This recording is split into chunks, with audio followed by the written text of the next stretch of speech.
Graça e paz, queridos irmãos, um ótimo dia a todos. Hoje, dia 11 de agosto de 2025, e nosso devocional diário está em 1 Coríntios, capítulo de número 8. Paulo vai tratar agora da questão de carnes sacrificadas. Segundo os estudiosos, havia um grande mercado de carnes que eram vendidas a baixo custo, aquelas que eram usadas nos sacrifícios a ídolos. Corinto, uma cidade da Grécia, com certeza tinha muitos templos e ali muitas oferendas eram feitas e as pessoas tinham acesso a essas carnes mais baratas que eram ali trazidas dos templos. E Paulo vai falar: ora, nos tocante às carnes sacrificadas aos ídolos, sabemos que todos temos ciência. A ciência incha, mas o temor edifica. E se alguém cuida ser alguma coisa, ainda não sabe como convém saber.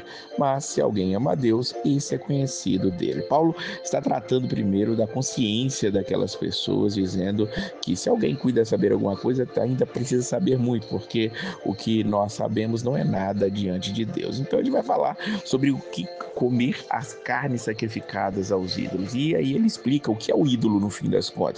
Versículo 4 ele diz: sabemos que ídolo é nada no mundo e não há outro Deus senão um só. Paulo está dizendo que os ídolos, as construções, as estatuetas, as imagens que são feitas, elas não são nada nesse mundo, são simplesmente imagens. Em outro lugar ele vai dizer que ali há demônios por trás dessas imagens, mas aqui ele está deixando claro que essas imagens não podem fazer nada com ninguém. Quando a gente lê o Salmo 115, a gente percebe isso justamente, que tem olho não vê, tem boca e não fala, e por aí afora. Então, o que está acontecendo aqui? Claro que muitos chamam alguns de deuses, né? Quer no céu, quer na terra.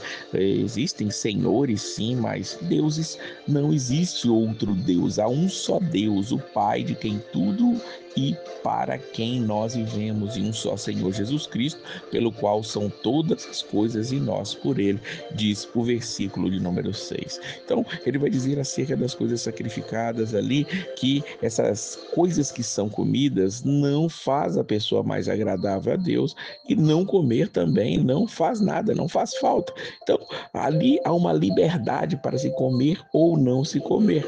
Então, a pessoa tem liberdade de comer o que ela quiser. Ela poderia até comprar essas carnes mais baratas no mercado, mesmo elas tendo sido sacrificadas a ídolos. Porém, ele que vai trazer um alerta no versículo 9: mas veja que essa liberdade não seja de alguma maneira escândalo para os fracos. Porque se alguém te vir a ti que tem ciência, sentado à mesa no templo dos ídolos, não será a consciência do que é fraca induzida a comer das coisas sacrificadas aos ídolos, e pela tua ciência perecerá o irmão fraco, pelo qual Cristo morreu. Ora, pecando assim contra os irmãos e ferindo sua fraca consciência, pecais contra Cristo. Por isso, se é comida escandalizar meu irmão, nunca mais comerei carne, para que meu irmão não se escandalize. Veja que o problema não são os ídolos, o problema não é a carne, o problema é o amor, o problema é você escandalizar o seu irmão que é mais fraco na fé. Paulo está dizendo para nós aqui que se a nossa ciência, o nosso conhecimento, a nossa liberdade, isso vai trazer escândalo, vai fazer o irmão mais fraco pecar, aquele mesmo irmão por quem Cristo morreu, então aí sim há pecado nisso. Por isso nós não devemos usar a nossa liberdade no sentido de fazer o que quisermos em detrimento do próximo.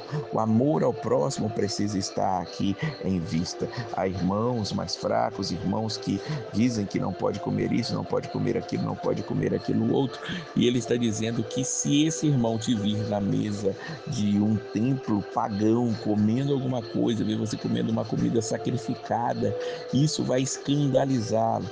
Ou você pode induzi-lo a estar comendo aquilo, mas sem a sua mente ainda liberta desse mal que está sobre ele, sem a sua mente, sem a sua consciência ainda firme de que ele pode comer sem isso lhe fazer mal. E Paulo diz: se você faz assim, você peca. Então, Paulo, ele aqui é bem taxativo, ele chega aqui ao cume da coisa. Ele vai dizer que se a comida escandalizar meu irmão, nunca mais vou comer carne, nunca mais vou beber nada, nunca mais vou fazer algo que escandalize meu irmão, porque se eu posso comer carne, isso não vai mudar a minha conduta diante de Deus. Se eu não comer, isso também não vai mudar nada.